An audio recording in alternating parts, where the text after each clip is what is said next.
Hello students, welcome to mathematics class. I am Sudha Hegde, lecturer in mathematics, Government Pre-University College for Girls, Udupi. So today I will discuss one chapter, that is 15th chapter of your syllabus, that is equal to statistics. I know you have studied statistics from your 6th standard and you know so many things related to statistics. Why we have to study statistics? The simple answer is scoring marks in statistics is very easy, is it not? So another good news is for you. It is that in PU level you may use the calculator instead of your tables. You may use the calculator to calculate and to find the product, find the roots for the calculations of statistics. Now it becomes very interesting. But before studying any chapter, you must know what is the use of that chapter. Especially statistics is called the practical mathematics because it has so many applications in our day-to-day life. So I will show you some figures as related to the application of statistics first, and then we must start our lesson. Okay. So see here, top 10 uses of statistics. So many uses are there, but I will list out top 10 uses of statistics in our day-to-day life.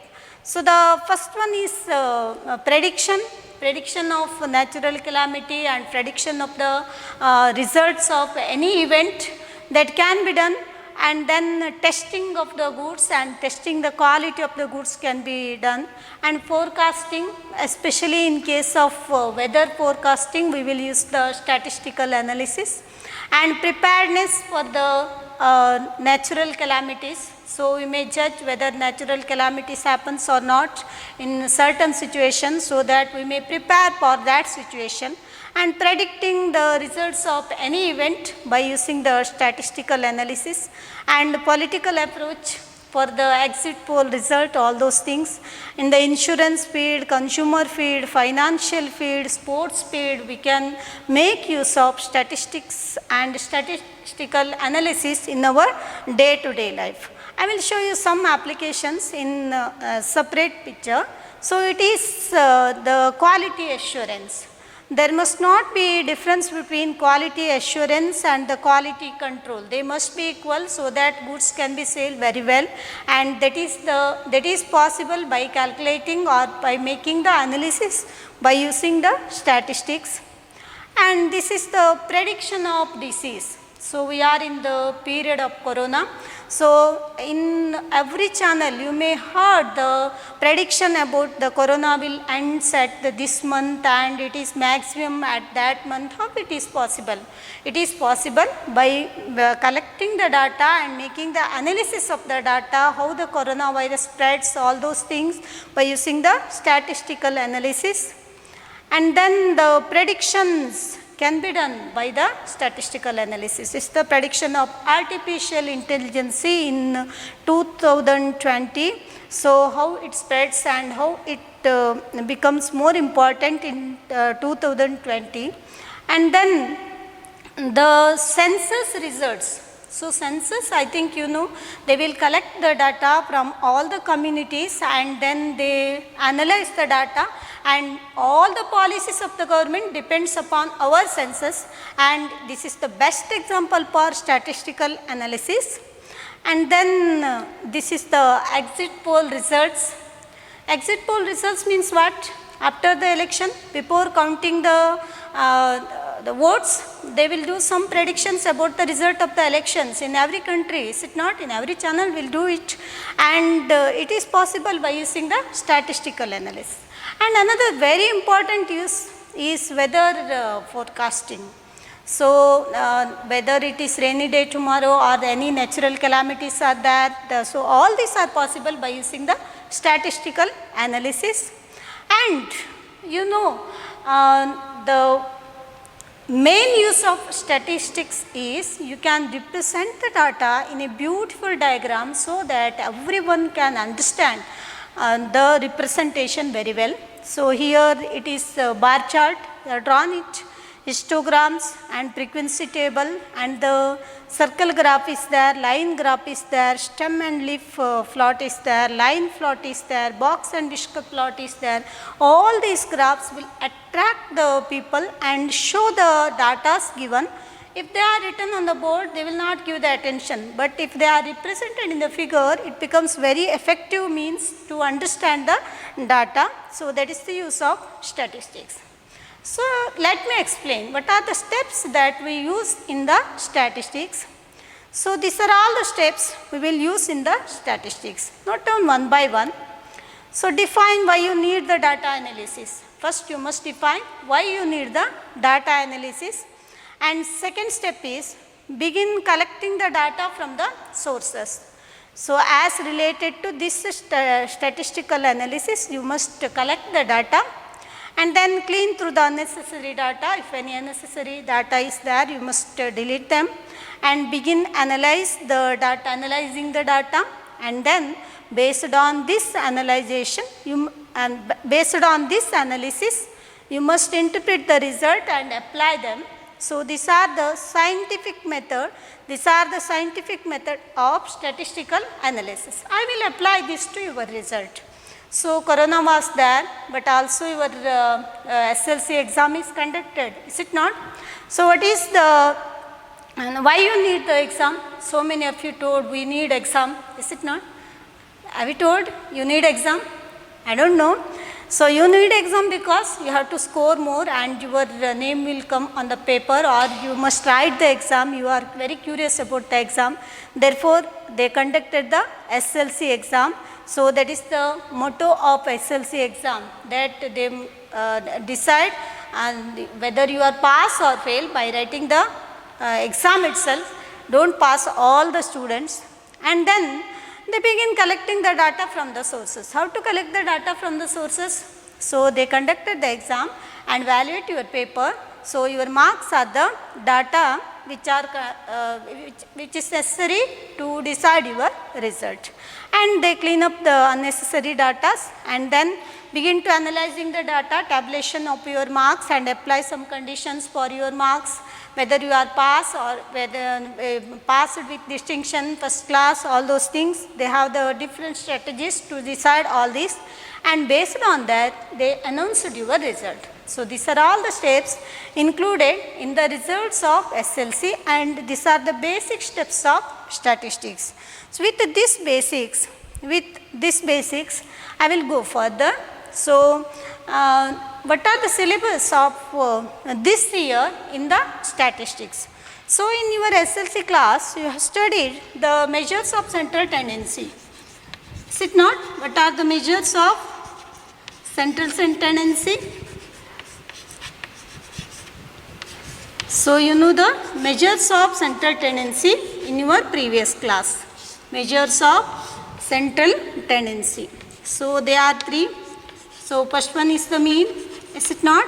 Second one is the median, and the third one is mode.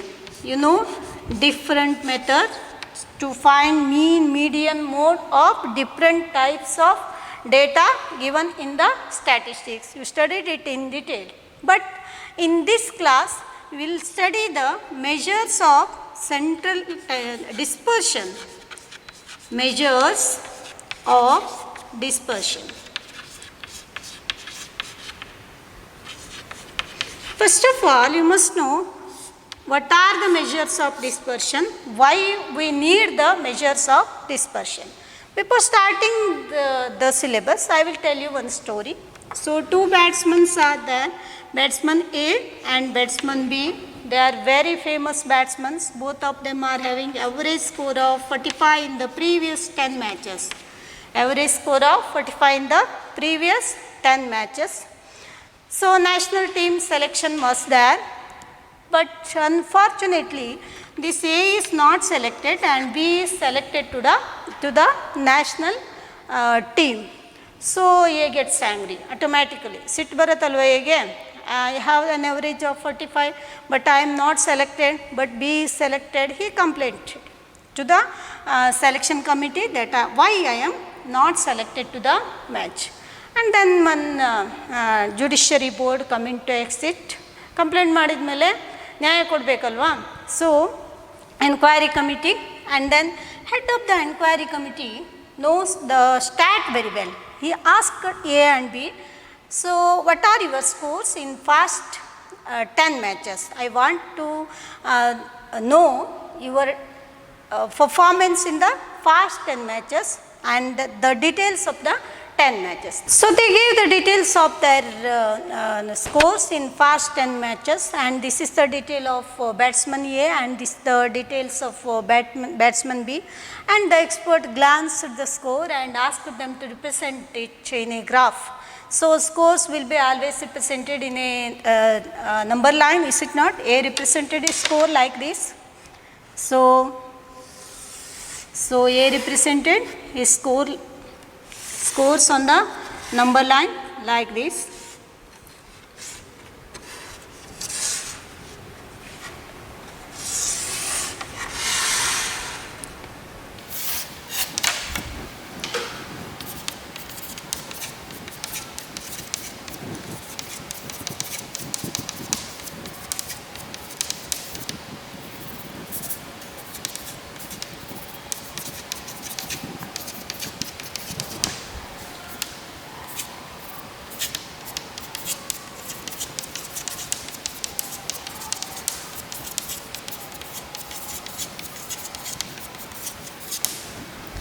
So both of them represented their scores like this. A 10, so this is the score 35, and then 5 and 25 and 35, and then 40 and 20 and 60 and 90 and 80. So these are all the scores of A. A represented his score.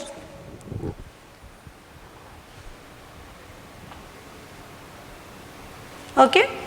So B represented his score 40, 45, 50. This is 50, not 55. 50. Okay. So this is 50. 55 and 52, 48, 37, 40 and 60 and 23. And the judge asked them to glance the graph, and you can find your result in the graph itself. So if you observe these two graphs, what will you conclude? See the scores of A, it is dispersed from 5 to 90. There is a large range of variability in his performance. But as compared to A, B score is concentrated in this area only, that is 25 to 60, and his performance is consistent. So even though their average is same, 45 and 45, average means what? That is the arithmetic mean, is it not? Average means what? Arithmetic mean. If the arithmetic, even though their arithmetic mean is same, their performance is not same, because A has greater variability. He is not consistent in his performance, and B has greater consistency. Therefore, B is selected to the team, and it is justice, not injustice, and A comes to know this measures of central tendency is not sufficient to decide the effectiveness of the performance. Okay. So we need the measures of dispersion. Let me explain you what are the measures of dispersions.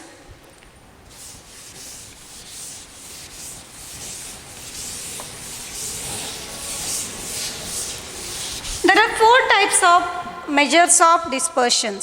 There are 4 types of measures of dispersion. So the first one is range, and the second one is quartile deviation.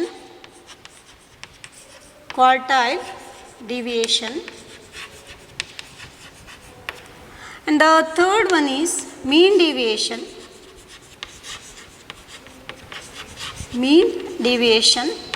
And the fourth one is standard deviation. Standard deviation. So we will study all these deviations in this class, but quartile deviation is not in your syllabus. You will study the range, mean deviation and standard deviation in this syllabus, and then the analysis of the data. So analysis of the given series or analysis of the variations is also included in your syllabus. Therefore, the marks allotted for this chapter is 1 2 marks question is there and 1 5 marks question will be there. Totally 7 marks will be there in this chapter in your annual examination. So let us study all these measures of dispersion one by one. Note down the measures of dispersion and then we will study one by one. So let me explain you what is range. So first one is range. I will discuss the first one, that is range.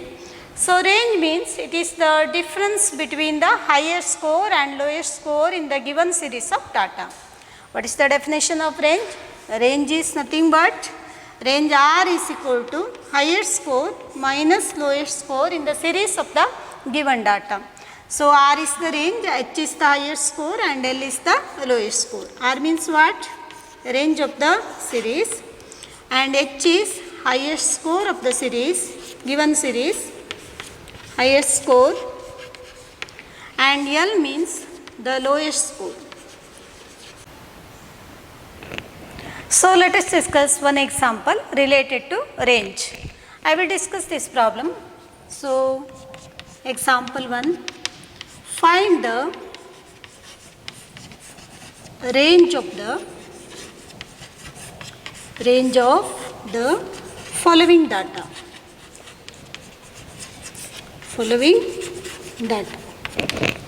So the data are 15, 3, 18, 25, 9, 64, 98, 12 and 13.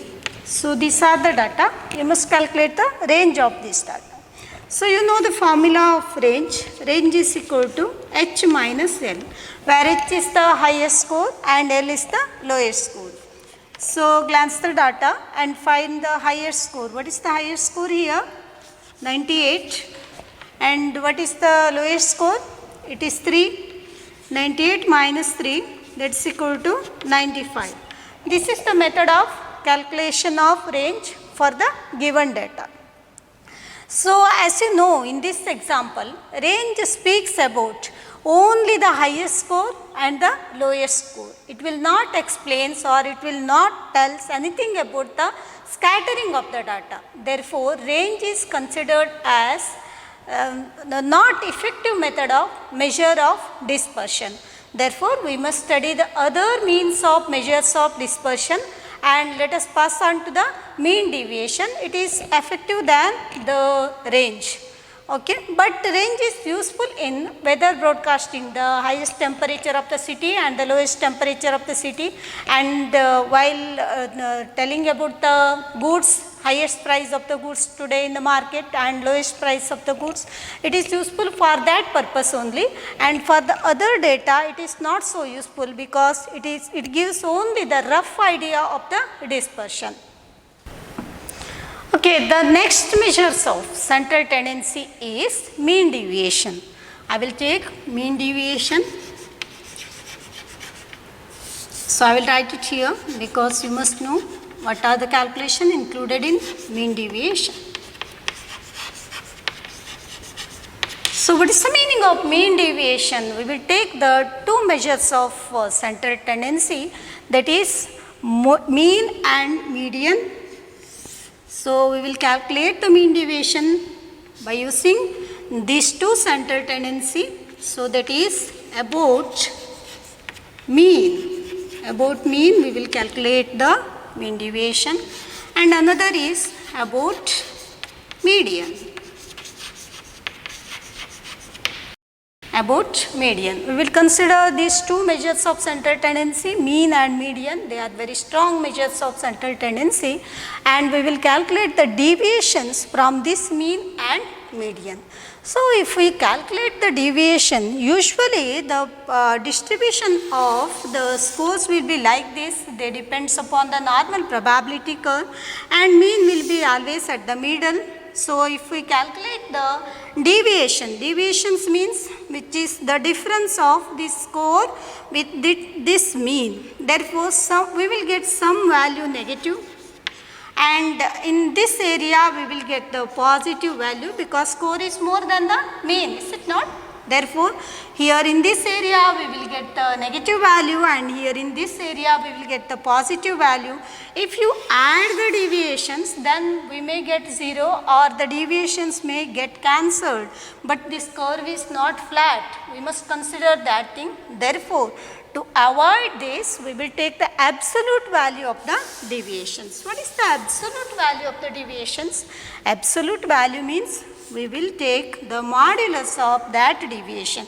If the score we will consider this as xi and the mean is x bar, then if we take the modulus to this difference, then we will get again positive value, so that the deviations cannot be calculated. By calculating this deviation, we will calculate the mean deviations of the given data. So, you know statistical grouping of the data. So, how they are grouped? There are 3 ways of grouping the data. So, what are the 3 ways? So, data may be right as it is. They are called ungrouped. So, ungrouped means what? The score must be written as it is. There is no analysis or there is no organization of the scores, arrangement of the scores. They are called ungrouped data. Okay. So, if they are arranged in a discrete way, then it is called grouped. So, here you know the grouped data, the grouped discrete data, you will have the score and the frequency. How many times that the score is repeated is called frequency. And here again another way of grouping of the score is that, therefore, that is grouped continuous. That is class interval, you know.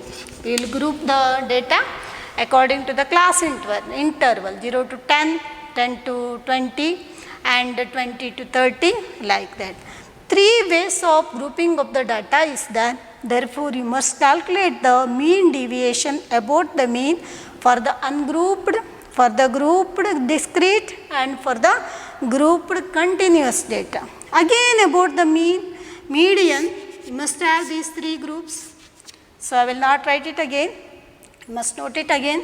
So, that is, for the ungrouped you must calculate the mean deviation about the median, and for the grouped discrete data you must calculate the mean deviation, and the grouped continuous data you must calculate the mean deviation. But one good news is for you that, so you can use the calculator for the calculation purpose. So, there is no worry of reciting the tables. You may use the calculator for the calculation purpose. Are you happy? I think you are all happy. Therefore, we must discuss how to find the mean deviation about the mean. I will consider this first, okay.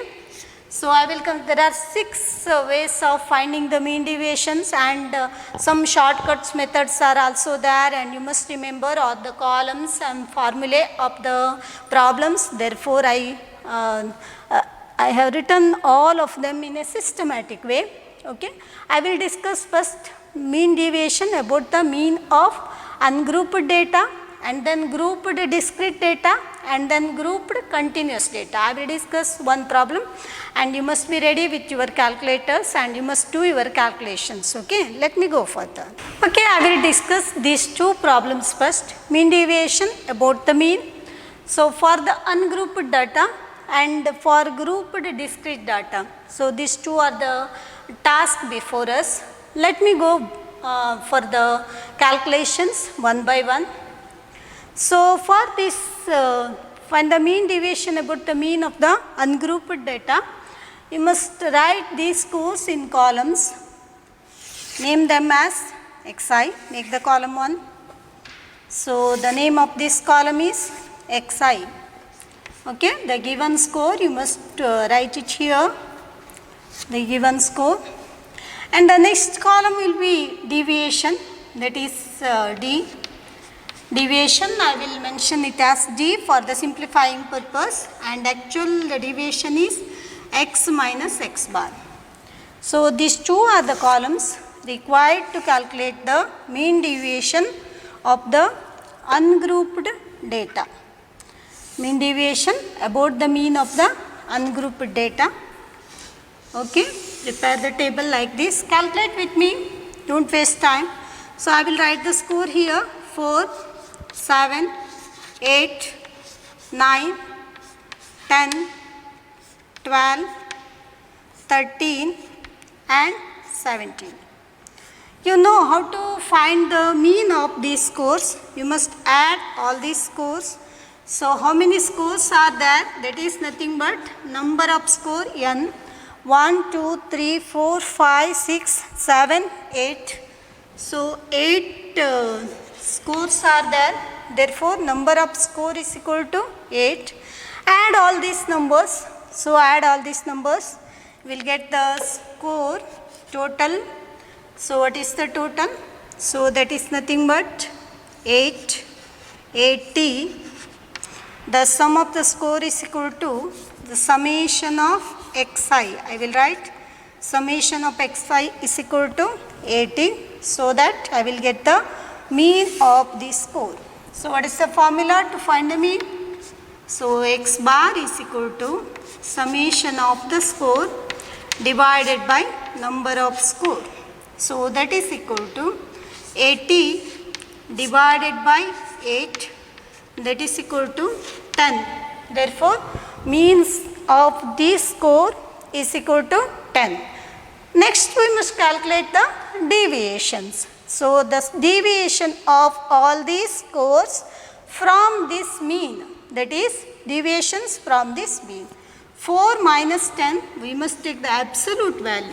Don't forget to take the absolute value. Otherwise, the deviations will be cancelled, is it not? We need all the deviations to calculate the mean deviation. Therefore, take the absolute value. 4 minus 10, that is equal to obviously minus 6, but I will take the absolute value, that is equal to 6. 7 minus 10, that is minus 3, I will take absolute value as 3. 8 minus 10, so that is equal to 2. 9 minus 10, 1. 10 minus 10, 0. 12 minus 10, 2. 13 minus 10, 3. 17 minus 10, 7.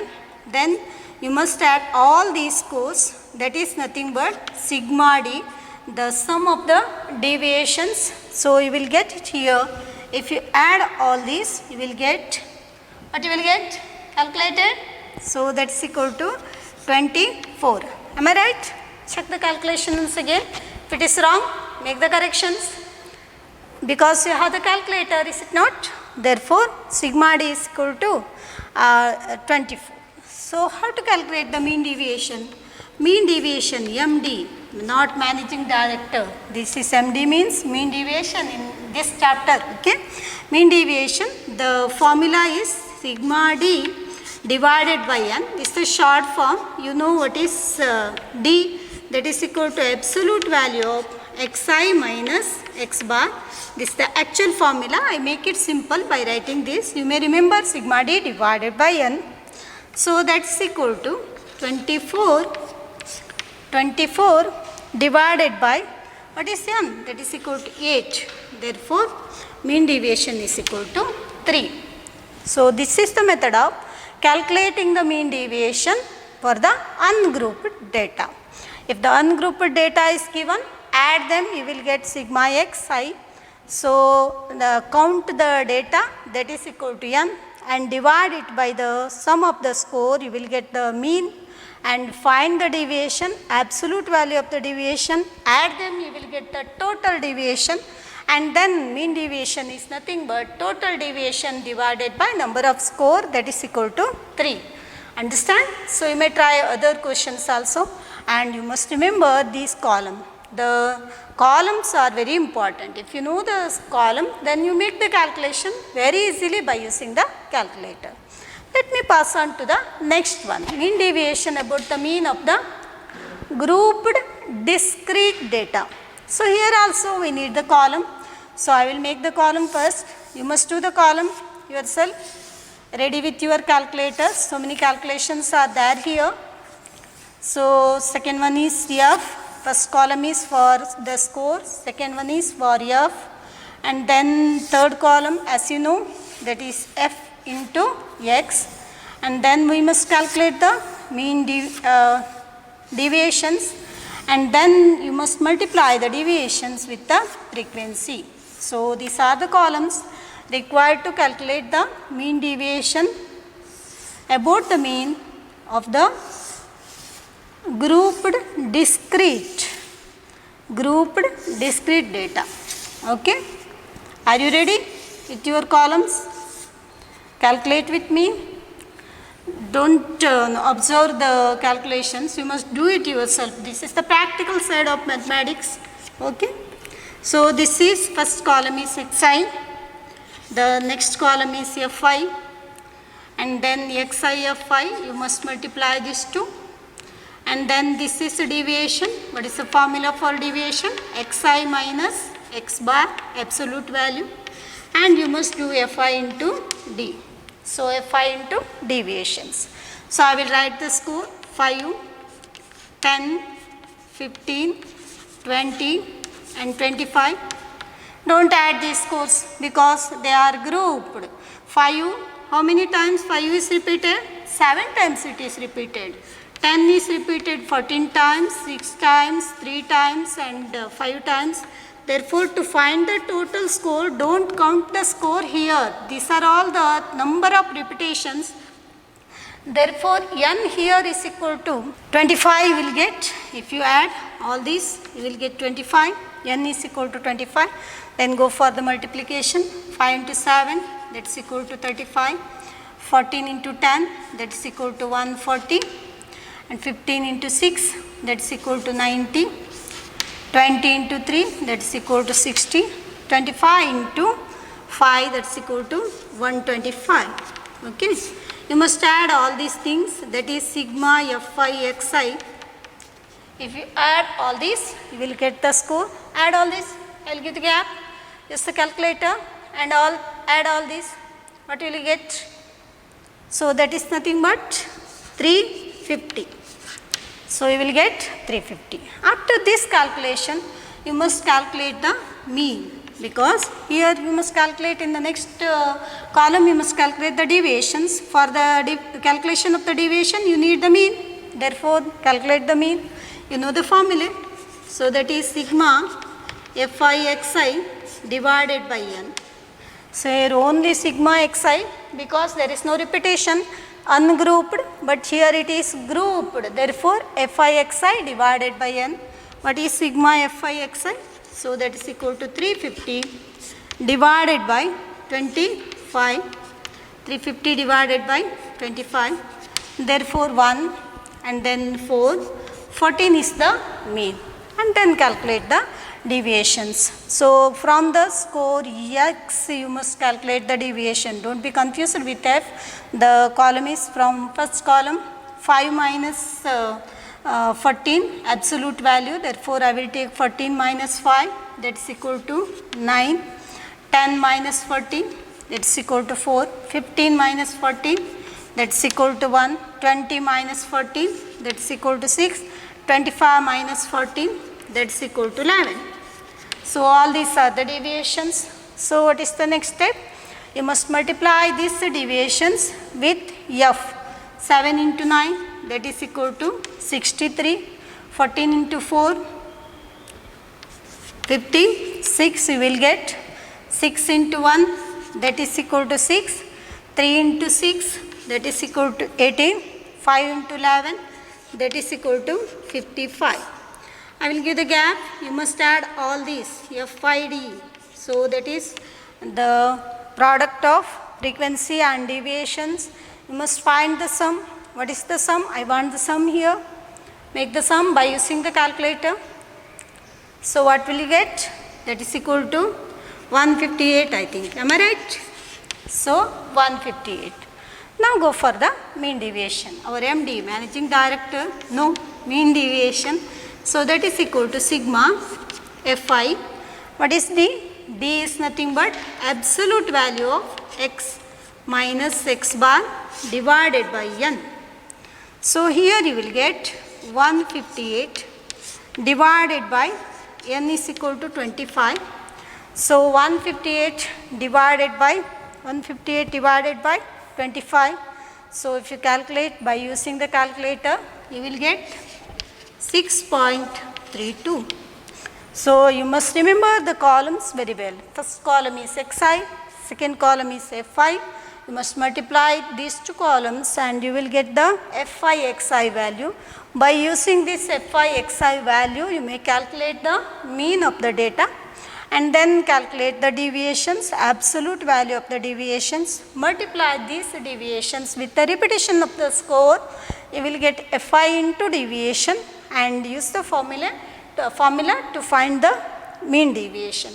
So this is the discrete grouped data, mean deviation for discrete grouped data. Let us pass on to the last type of the example, that is the problems including the class intervals. So this is a problem that I will discuss for the grouped continuous data. Marks obtained is given and it is tabulated as follows: 10 to 20 and up to 7 to 80, and number of students who scored that marks in that range is given in the second row. Okay. So here also must prepare the table for the calculations of the mean deviation. So as usual, the first column is the class interval. I will take the first column as class interval and the second column is for the frequency. Number of students means what? Frequency. And then here you must find the midpoint of the class interval and then you must multiply the midpoint with the frequency and then you must calculate the deviations for the score and then you must multiply the deviations with the frequency. So these are the columns needed to calculate the mean deviation of the grouped continuous data. So I will make the column here, prepare the tables and do the calculations with me so that it becomes very easy to understand.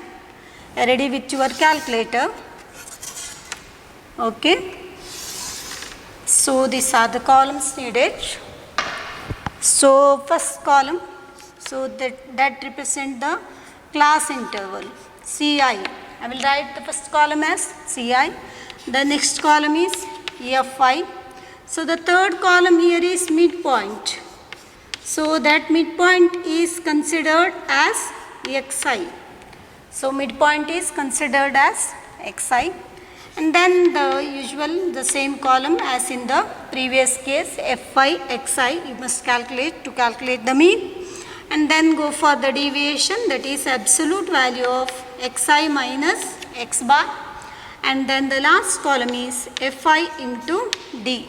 So these columns you must do. I will write the class interval here. What are the class interval?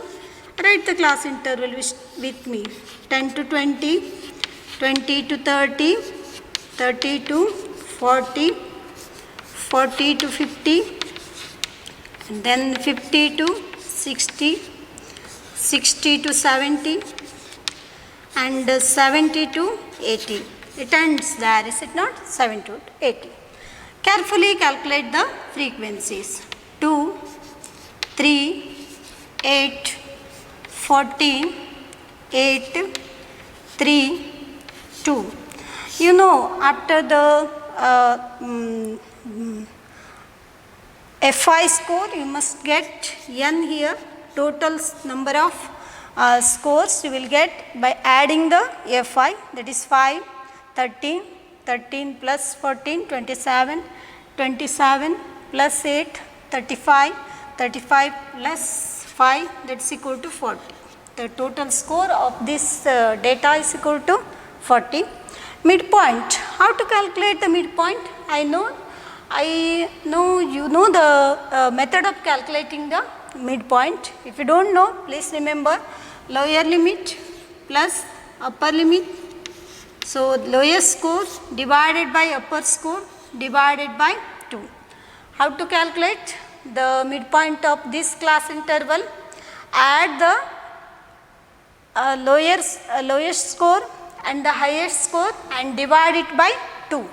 So that is, you will get 15 years. Same procedure you must do for all the other class interval. Therefore, the midpoint is 15. So here it is 25. So here it is 35. And here it is 45.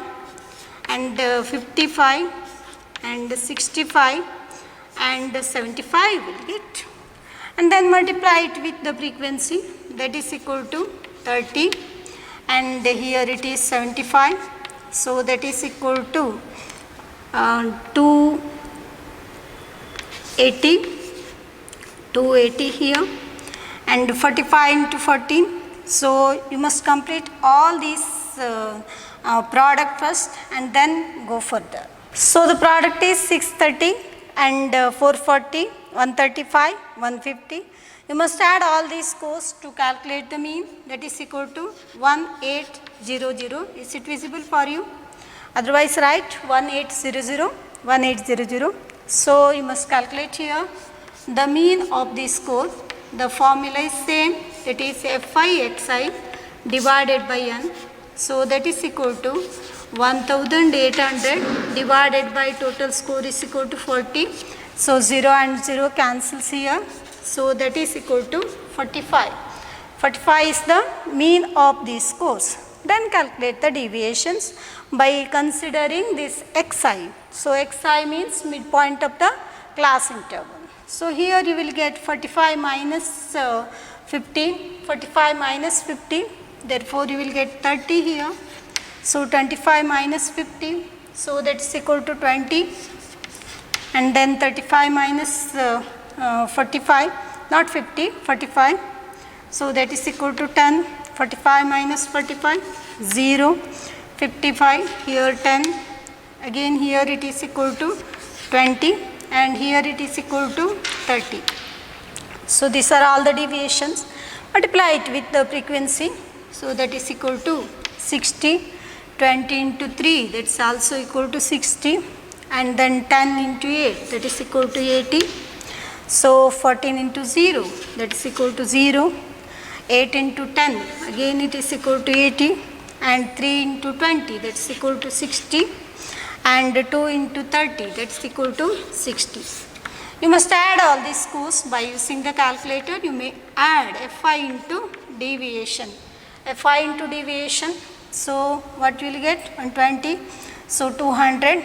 200 into 200, that is equal to 200 plus 200, that is equal to 400 you will get. So then calculate the mean deviation by using the same formula, that is equal to sigma Fi into d. So what is d? Xi minus x bar. So deviation divided by n. So that is nothing but 400 divided by what is total number of score n, that's equal to 40.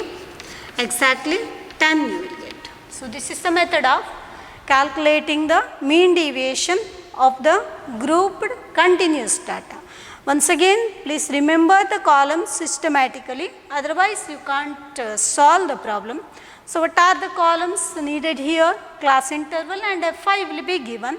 And you need xi. Xi is nothing but the midpoint of the class interval. How to calculate the midpoint of the class interval?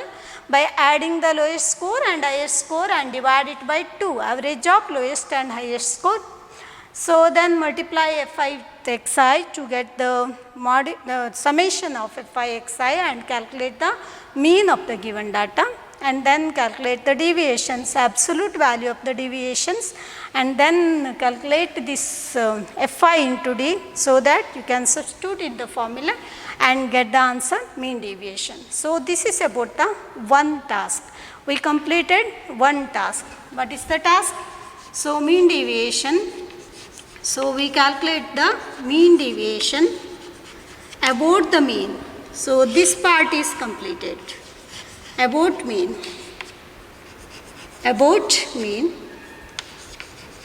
for all the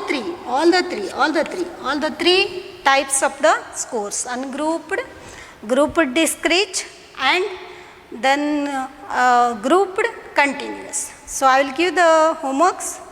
You must do the homework compulsory. So, solved examples in your book, you must go for the solved example 1, 2, 4, 6.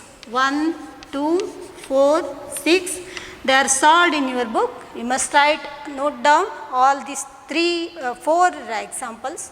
And then 15.1, this is the 15th chapter. From the exercise 15.1, you must solve 2, 5, 6, 9.